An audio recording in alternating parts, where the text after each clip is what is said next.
आप लोगों को जरूर कोई गलतफहमी हुई है। इन्होंने फिर अब्बू पर तशद्दुद करना शुरू कर दिया और फिर बार बार पूछ रहे थे कि बता वो रकम कहाँ है जो तू इस्लामाबाद से लेकर आया है।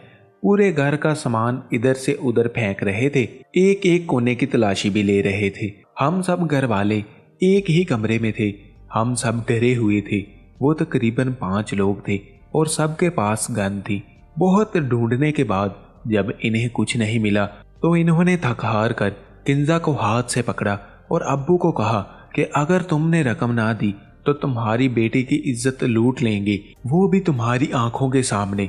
और इन्होंने धक्का देकर किंजा को नीचे फर्श पर गिरा दिया और एक बंदा इस पर चपट पड़ा।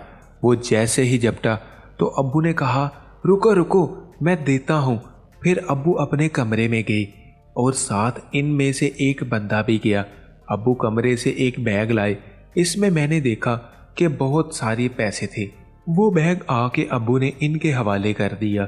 अब वो बोल रहे थे कि और पैसे कहाँ है। अब्बू ने कहा मेरे पास बस यही है, अब छोड़ दो मेरे घर वालों को और चले जाओ। इनमें से एक शख्स उठा और कहने लगा कि तुमने हमारा बहुत टाइम जाया किया है और इधर उधर कमाया है, इसकी कीमत तो तुम्हें चुकानी पड़ेगी।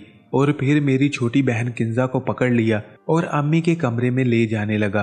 तो सब घर वालों ने कहा इसे छोड़ दो। मेरी अम्मी इनके पैर पड़ गई कि ये मेरी बेटी अभी इतनी छोटी है, इसको छोड़ दो, इसके साथ कुछ ना करो, तुम्हें खुदा का वास्ता है।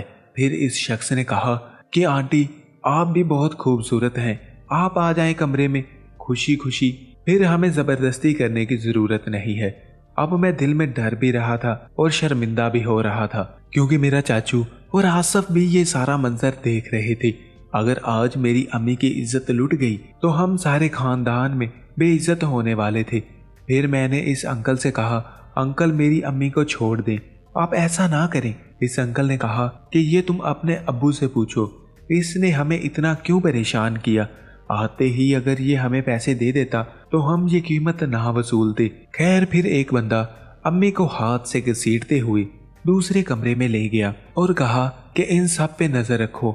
और 3 बंदे हमारे पास रुक गए, 2 बंदे अम्मी के कमरे में चले गए। तकरीबन 5 मिनट बाद अम्मी के कमरे से अजीब सिसकियों की आवाज आना शुरू हो गई। फिर 15 या 20 मिनट बाद वो दोनों शख्स भी वापस बाहर आए और इनको कहा कि अब तुम तीनों एक साथ चले जाओ ताकि हम जल्दी फारग हो जाएं। और फिर वो तीनों एक साथ अम्मी के कमरे में चले गए और इन तीनों ने मिलकर अम्मी के साथ वो काम करना शुरू कर दिया। अब तकरीबन 30 मिनट तक अम्मी के साथ मैच खेलते रहे और हमें भी इस चीज की आवाजें आती रही। अब हम सब घर वाले अपना सर नीचे करके डर और खौफ के मारे खड़े रहे। और फिर वो 3 भी वापस आए और हमें कहा कि खबरदार अगर किसी ने होशियारी की, और ये बोलकर वो सब हमारे घर से चले गए। और हम जल्दी से अम्मी के कमरे में गए तो अम्मी अभी भी इसी हालत में पड़ी हुई थी। अब्बू ने हम सबको इस कमरे से बाहर भेज दिया। फिर मेरे अब्बू ने मेरी अम्मी का हुलिया दुरुस्त किया और फिर टीवी लॉन्ज में आ गए। मुझे अब्बू पे गुस्सा आ रहा था कि अब्बू अगर इतना सारा कैश लाए थे तो घर लाने की क्या जरूरत थी, और अगर घर लाए भी है तो हमें बताया क्यों नहीं, किस चीज के पैसे थे। अब्बू आकर बैठे ही थे। मैंने सवाल पूछना शुरू किया। मैंने कहा अब्बू आप पैसे कहाँ से लाए थे। अब्बू ने कहा कि ये मेरे बॉस के पैसे हैं, इसने मुझे इस्लामाबाद में दिए और मैंने ये सुबह इनके अकाउंट में जमा करवाने थे। पता नहीं किसने इनको मुखबरी कर दी है। अब मैं बॉस को क्या मुंह दिखाऊंगा, मुझे नौकरी से निकाल देंगे या मुझ पर इंक्वायरी बैठेगी कि शायद मैंने कोई करप्शन की है। अब हम सब परेशान थे।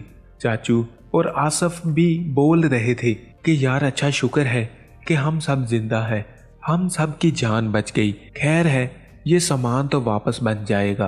फिर अब्बू ने अपना मोबाइल निकाला और बॉस को कॉल मिला दी। फिर इनको ये सारी कहानी सुनाई कि हमारे घर में आज क्या हुआ है। और बॉस अब्बू पे यकीन ही नहीं कर रहे थे।